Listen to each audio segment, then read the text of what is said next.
Դոնալդ Թրամփը սպառնացել է ԵՄ երկրներին, որ կսահմանի 200% մաքսատուրք գինու և շամպայնի վրա։ Սա Վաշինգտոնի հերթական առևտրային պատերազմն է։ Թրամփը հինգշաբթի սոցցանցում գրել է, որ ԵՄ-ի կողմից ամերիկյան բորբոնի նկատմամբ սահմանված 50% մաքսատուրքերին հակազդելու համար ԱՄՆ-ն պատրաստվում է պատժիչ սակագներ կիրառել ԵՄ երկրներից ներմուծվող բոլոր ալկոհոլային ապրանքների նկատմամբ։ ԵՄ-ի որոշումը, որը ուժի մեջ է մտնելու ապրիլի 1-ին, իր հերթին պատասխան քայլ էր այս ամսվա Թրամփի կողմից հաստատված 25% մաքսատուրքերին, որոնք կիրառվել են ԵՄ-ից ներմուծվող պողպատի և այլումինի վրա։ Թրամփը պնդում է, որ գործընկերները տարիներ շարունակ օգտվել են Ամերիկայի տնտեսությունից ու սակագների բարձրացումը կօգնի որոշակի չափով լավացնել տնտեսության վիճակը, բայց տնտեսագետները այլ կարծիքի են։ Շարունակությունը եկեք դիտենք անոնսից հետո։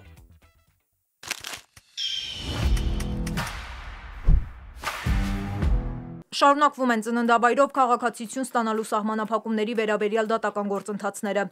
Ինչ կարևոր խնդիր է լուծումներ գաղթը ԱՄՆ-ի համար և արդյոք տեղին են խստացումները։ Նյու Յորքում իրավիճակը գնալով սրվում է, մոտ 100 մարդ է ձերբակալվել։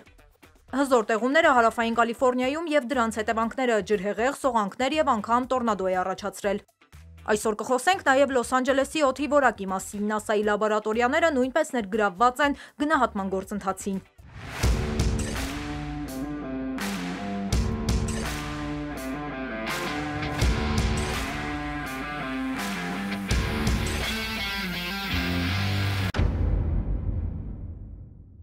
Բարև ձեզ, դուք դիտում եք Glendale Newsroom-ի հերթական թողարկումը, ես Լենա Կարապետյանն եմ ու մեր թիմի հետ ձեզ եմ ներկայացնում Ամերիկայում կատարվող քաղաքական ու հասարակական կարևոր իրադարձությունները։ Կոմենտներում գրեք, թե որտեղից եք հետևում մեզ։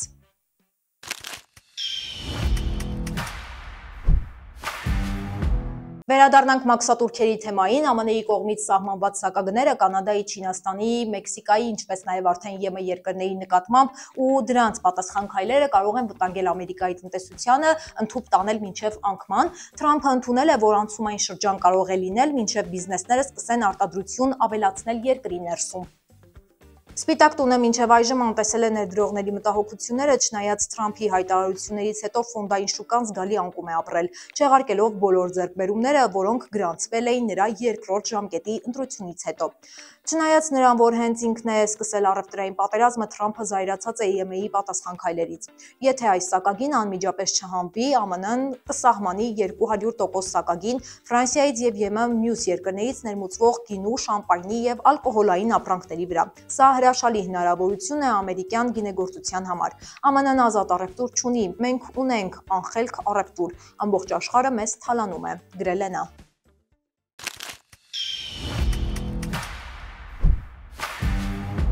Ծննդյան վայրով քաղաքացիություն ստանալու սահմանափակումների վերաբերյալ դատական գործընթացները շարունակվում են։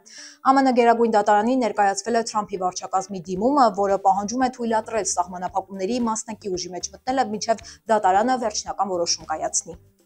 Հինգշաբթի ներկայացված հրատապ դիմումում վարչակազմը խնդրել է սահմանափակել Մերիլենդի, Մասաչուսեթսի և Վաշինգտոնի շրջանային դատավորների կողմից կայացած որոշումները, որոնք արգելափակել են Դոնալդ Թրամփի երկրորդ ժամկետի սկզբում ստորագրած հրամանագիրը։ Այս պահին հրամանագիրը արգելափակված է ողջ երկրում, և 3 դաշնային վերաքննիչ դատարաններ մերժել են վարչակազմի դիմումները։ Հրամանագրով քաղաքացիությունից պետք է զրկվեն փետրվարի 19-ից հետո ծնված երեխաները, որոնց ծնողները ապօրինի են գտնվում երկրում։ Բացի այդ, ԱՄՆ պետական մարմիններին արգելվում է որևէ փաստաթուղթ տրամադրել կամ ընդունել, որը ճանաչում է այդ երեխաների քաղաքացիությունը։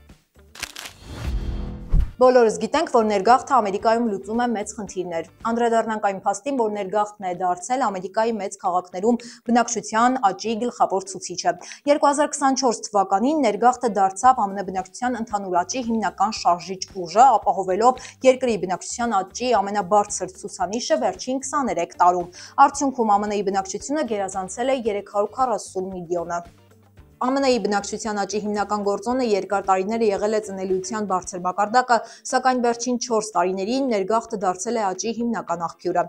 Նյու Յորքի մետրոպոլիսը, որը ԱՄՆ-ում բնակչությամբ ամենամեծն է, շուրջ 19.9 միլիոն, հենց ներգաղթի շնորհիվ անցած տարի էլ ավելի է մեծացել, թեև 147,000 մարդ հեռացել է, գրեթե 288,000 ներգաղթյալ տեղափոխվել է Նյու Յորք։ Չնայած համավարակի ընթացքում արձանագրված կրճատումներին, Սան Ֆրանցիսկոն և Վաշինգտոնը ևս բնակչության աճ են գրանցել միջազգային ներգաղթի շնորհիվ։ ԱՄՆ-ի 3144 շրջաններից, քաունթիներից գրեթե 2/3-ը բնակչության աճ է գրանցել անցած տարի։ Միևնույն ժամանակ 2/3-ում մահերը գերազանցել են ծնունդներին, ինչը ցույց է տալիս, որ համավարակից հետո երկրում բնակչության աճը հիմնականում պայմանավորված է ներգաղթով։ Նյու Յորքում պրոպաղեստինյան ցույցերը շարունակվում են, իրավիճակը սրվում է, 100 մարդ ձերբակալվել է։ Նշեմ նաև, որ ցուցարարները օկուպացրել են Trump Tower-ի նախասրահը, պահանջելով ազատ արձակել Մահմուդ Խալիլին, Կոլումբիայի համալսարանի պաղեստինցի ուսանողին, ով ձերբակալվել է ISIS կողմից։ Ակցիան կազմակերպել է Հրեաների խաղաղության ձայնը, որը ներկայանում է որպես աշխարհի խոշորագույն առաջադեմ հրեական հակասիոնիստական կազմակերպություն։ Ինչպես տեսնում եք տեսանյութերում, նրանց հագին կարմիր վերնաշապիկներ են, հրեաները պահանջում են դադարեցնել Իսրայելի զինումը գրառմամբ։ Տեղադրված տեսանյութերում հստակ երևում է, թե ինչպես են ոստիկանները սկսում ձերբակալել ցուցարարներին Trump Tower-ի ոսկեգույն նախասրահում։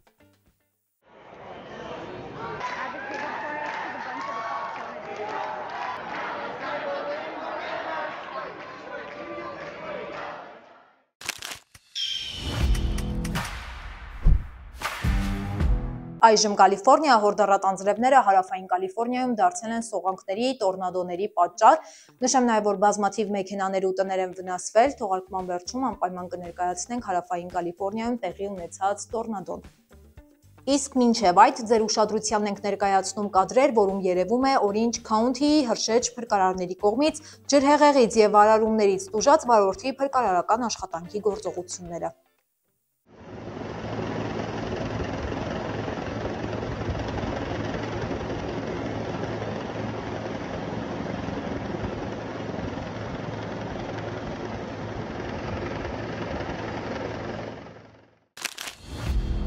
Իսկ հիմա Լոս Անջելեսի օդի մասին NASA-ի GPL լաբորատորիան համագործակցում է Կալիֆոռնիայի հետ Լոս Անջելեսի շրջանի օդի և ջրի որակի մոնիթորինգի նոր տեխնոլոգիաներ մշակելու հարցում։ GPL-ը, որը հայտնի է որպես ԱՄՆ-ի առաջին արբանյակի ստեղծող լաբորատորիան, տեղակայված է Լոս Անջելեսի վերջերս տեղի ունեցած Էթոն հրդեհի վնասված շրջաններից մեկում։ Հրդեհի հետևանքով NASA-ի մոտ 200 աշխատակից կորցրել է իր տունը։ Լաբորատորիան, որը նախկինում համագործակցել է Կալիֆոռնիայի հետ աղտոտվածության և ստորերկրաջրերի ուսումնասիրությունների հարցում, այժմ կմիանա պետական խմբերին, որոնք հետազոտելու են օդի և ջրի վրա հրդեհների թողած ազդեցությունը։ Կալիֆոռնիայի նահանգապետ Գևին Նյուսոմը հինգշաբթի օրը հայտարարեց այս նոր ծրագրի մեկնարկի մասին։ Ծրագրի շրջանակում GPL-ը նոր օդի վերահսկման կայան կտեղադրի Ալթադինայում, չափելու օդում առկա վտանգավոր մաստիկները, այդ թվում կապարն ու ծանր մետաղները։ Ջրի որակի մոնիթորինգի համար GPL-ի արբանյակային տվյալները կօգտագործվեն Խաղաղ օվկիանոսի ջրի որակի վերահսկման համար Լոս Անջելեսի ջրային վերահսկողության կառույցների հետ համատեղ։ Այս նորարարական քայլը հնարավորություն կտա ավելի արդյունավետ վերահսկել ու նվազեցնել հրդեհների հետևանքները շրջակա միջավայրի վրա։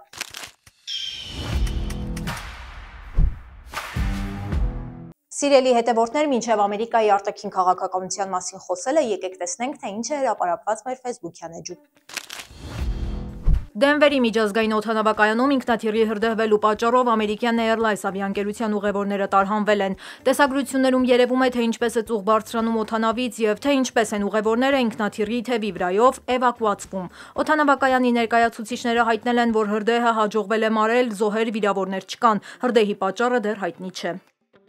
Ամերիկյան արժեթղթերի լայն ինդեքսը հինգշաբթի նվազել էր 1,4%-ով, իսկ փետրվարյան պատմական առավելագույն ցուցանիշից ի վեր անկումը գերազանցել էր 10%-ը։ Ներդրումային շուկան ամբողջությամբ կորցրել էր ընտրություններից հետո գրանցված աճը վերադառնալով սեպտեմբերյան մակարդակներին։ Վերջին մեկ ամսվա ընթացքում զգալի անկում էին գրանցել Տեսլան, Ամազոնը ու մի շարք ընկերություններ։ Վիճակագրորեն նման անկումները տեղի են ունենում միջինում 10-ից 15 ամիսը մեկ, սակայն այս անգամ ԱՄՆ ֆոնդային շուկան գրեթե 3 տարի շարունակ չէր բախվել նման իրավիճակի։ Կալիֆոռնիայի Բերքլի համալսարանի և LA Times-ի կողմից անցկացված հարցումը ցույց է տվել, որ հարցվածների 23%-ը մտածում է տեղափոխվելու մասին, իսկ 9%-ը լրջորեն է մտադրված նման որոշման մեջ։ Ու սրանք այն վայրերն են, որոնք տուժել են հունվարյան ավերիչ հրդեհներից։ Հարցվածների 41%-ը կարծում է, որ քաղաքապետ Քարեն Բասը վատ կամ շատ վատ աշխատանք է կատարել հրդեհների ժամանակ, իսկ 36%-ը քիչ վստահություն ունի, որ նա կկարողանա օգնել քաղաքին վերականգնվել։ Սիրելի հետևորդներ, օրվա ամենաթարմ լրատվությանը ծանոթանալու համար անցեք թողարկման տակ տեղադրված հղումով ու հետևեք մեր Facebook-յան էջին, ինչպես նաև բաժանորդագրվեք մեր YouTube-յան ալիքին։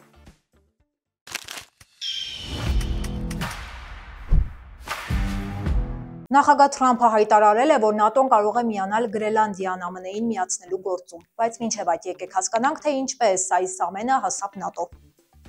Գրենլանդիայում կայանալիք ընտրություններից ընդամենը 1 օր առաջ Թրամփը տեղացիներին խոստացել էր, որ ԱՄՆ-ն պատրաստ է տեղի բնակիչներին հարստացնել, սակայն օրեր առաջ տեղի ունեցած ընտրությունների ընթացքում որոշիչ եղան տեղական հարցերը, բիզնեսի զարգացումը, ձկնորսությունը, կենսաթոշակային համակարգը, մարդկանց կենսապայմանները եւ առողջապահությունը։ ԱՄՆ-ի հետ համագործակցության կողմնակից եւ Թրամփի քաղաքականությանը առավել համակրող կուսակցությունը բավական լավ արդյունք գրանցեց, զբաղեցնելով երկրորդ տեղը։ Սակայն հաղթանակ տարավ կենտրոնական աջակողմյան դեմոկրատներ կուսակցությունը։ Այս շաբաթ Հյուսիսատլանտյան դաշինքի գլխավոր քարտուղարի հետ հանդիպման ժամանակ Թրամփին հարցրել են Գրենլանդիայի հնարավոր անելիքների մասին, ինչին նա պատասխանել է. «Ես հիմա նստած եմ մի մարդու հետ, ով կարող է մեծ դեր ունենալ այդ գործընթացում»։ Ռուտեն սակայն ընդգծել է, որ չի ցանկանում ՆԱՏՕ-ն ներքաշել այս հարցում։ Հարցին, թե ինչ ազդեցություն կարող է ունենալ Գրենլանդիայում վերջերս կայացած ընտրությունը, Թրամփը նշել է, որ արդյունքները շատ լավն են ԱՄՆ-ի համար եւ հավելել. «Այն մարդը, ով ամենալավն է հանդես եկել ընտրություններին եւ հաղթել է, մեր տեսանկյունից շատ լավ անձնավորություն է»։ ԱՄՆ վարչակազմը խստացնում է սահմանափակումները Ռուսաստանի նավթային, գազային ու բանկային համակարգերի վրա, արգելափակելով ռուսական բանկերի մուտքը, ԱՄՆ վճարային համակարգեր հայտնում է գործին ծանոթ աղբյուրը։ Այս որոշումը բարդացնում է այլ երկրների համար ռուսական նավթի գնումը, սահմանափակելով դրա մատակարարումը միջազգային շուկային։ Արդյունքում նավթի գինը կարող է բարձրանալ մինչև $5 մեկ բալերի համար, հատկապես վերջին շաբաթների ցածր գների ֆոնին։ Միևնույն ժամանակ այս խստացումները տեղի են ունենում այն պահին, երբ Թրամփի վարչակազմը փորձում է համոզել Ռուսաստանին ընդունելու Ուկրաինայում 30 օր հրադադարի առաջարկած պայմանները։ Նախագահ Թրամփը հինգշաբթի օրը հայտարարել է, որ ԱՄՆ պաշտոնյաները հանդիպումներ են ունենում նախագահ Պուտինի եւ այլ անձանց հետ, շատ լուրջ քննարկումների շրջանակում։ Օրեգոնի Թայգարդ քաղաքում հինգշաբթի օրը կրկին կրակոցներ են հնչել Տեսլայի ավտոսրահի մոտ, սա արդեն երկրորդ դեպքն է մեկ շաբաթվա ընթացքում։ Նշեմ նաև, որ այս ամենը տեղի ունենում Դոջի եւ Մասկի վարած քաղաքականության արդյունքում։ Թայգարդի ոստիկանության տվյալներով առավոտյան ժամը 4:15-ի սահմաններում ավելի քան տասնյակ կրակոցներ են արձակվել էլեկտրական մեքենաների սրահի ուղղությամբ, վնասելով մի քանի մեքենա եւ ցուցասրահի ապակիները։ Բարեբախտաբար տուժածներ չեն եղել։ Տեսլան դարձել է բողոքի ակցիաների եւ վանդալիզմի թիրախ ԱՄՆ-ում եւ նրա սահմաններից դուրս մարդիկ այրում են եւ շարքից դուրս բերում Տեսլայի լիցքավորվող սարքերը, փչացնում ցուցանակները եւ խոչընդոտում ավտոսրահների աշխատանքին։ Այս շաբաթ արդեն ոստիկանությունը հայտնել է հարյուրավոր դեպքերի մասին, այդ թվում նաև Սիեթլի արվարձանում գտնվող Տեսլայի սրահում 6 ավտոմեքենաների վրա վանդալիզմի ակտ է իրականացվել, դրանք սվաստիկայով ներկելու եւ Մասկի հասցեին ուղղված վիրավորական գրություններ թողնելու մասին։ Բնականաբար վերջին օրերի ընթացքում Տեսլայի արժետոմսերը խիստ անկում են գրանցել։ Թրամփը փորձելով օգնություն ցուցաբերել Մասկին, լրատվականների ու հանրության նկատմամբ այս շաբաթ իր թորնուղու համար նոր կիբերտրակ է գնել եւ ներկայացրել Տեսլայի նոր մոդելը, փորձելով կանխել ընկերության արժետոմսերի անկումը։ ՄԱԿ-ի հումանիտար գործակալությունները, որոնք ստանում կամ բաշխում են ԱՄՆ-ի կողմից ուղարկված օգնությունը, պարտավոր են այսուհետև հարցաթերթիկներ լրացնել։ Նախ եկեք ասեմ, թե որ գործակալությունների մասին է խոսքը, ապա կնկարագրեմ դրա բովանդակությունը։ Սա Թրամփի վարչակազմի հերթական նախաձեռնությունն է դաշնային կառույցներում վատնումը, խարդախությունը եւ չարաշահումները բացահայտելու նպատակով։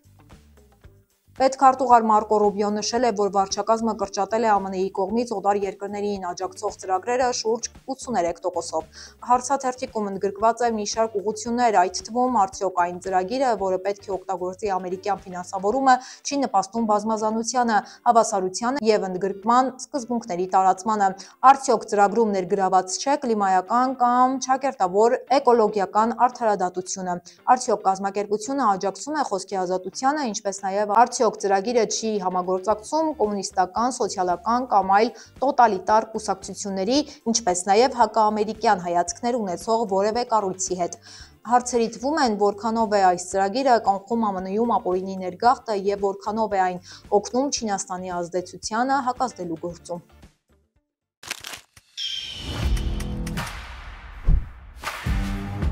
Չնայած հարավային Կալիֆոռնիան հայտնի է իր մեղմ եղանակով ու տաք արևով, բայց այստեղ լինում են տորնադոներու, որքան էլ զարմանալի թվա, շատ հաճախ։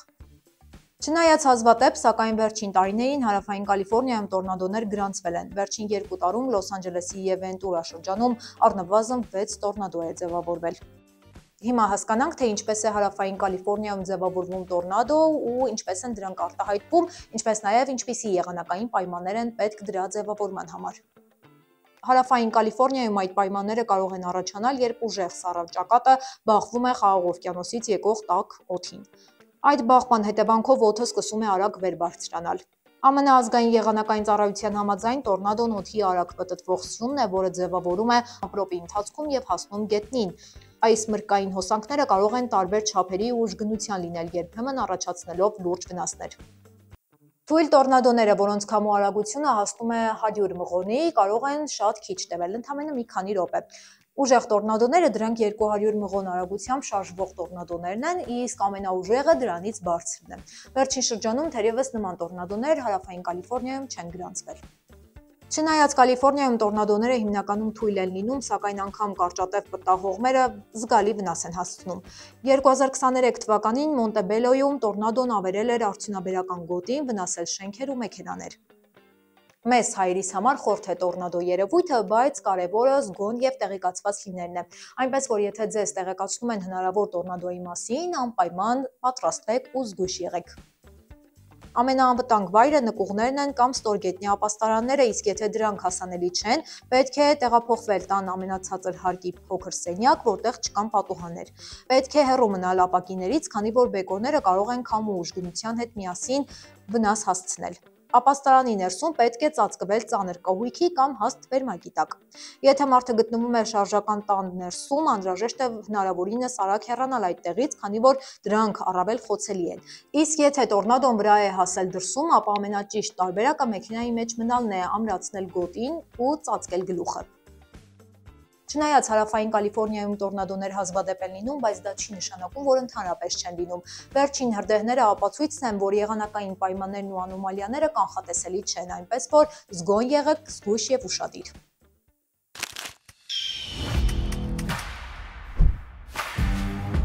Սիրելի հետևորդներ, շնորհակալ ենք թողարկումը մինչև վերջ դիտելու համար։ Մենք բարձր ենք գնահատում ձեր ակտիվությունը, սիրով կարդում ենք բոլորիդ նամակներն ու մեկնաբանությունները, այնպես որ եթե ցանկանում եք բաց չթողնել մեր հետագա թողարկումները, ապա բաժանորդագրվեք մեր YouTube ալիքին, սեղմելով subscribe կոճակը եւ անպայման կոմենտներում գրեք ձեր կարծիքը։ Այսօրվա համար այսքանը, կհանդիպենք 2 օրից։ Շնորհակալություն։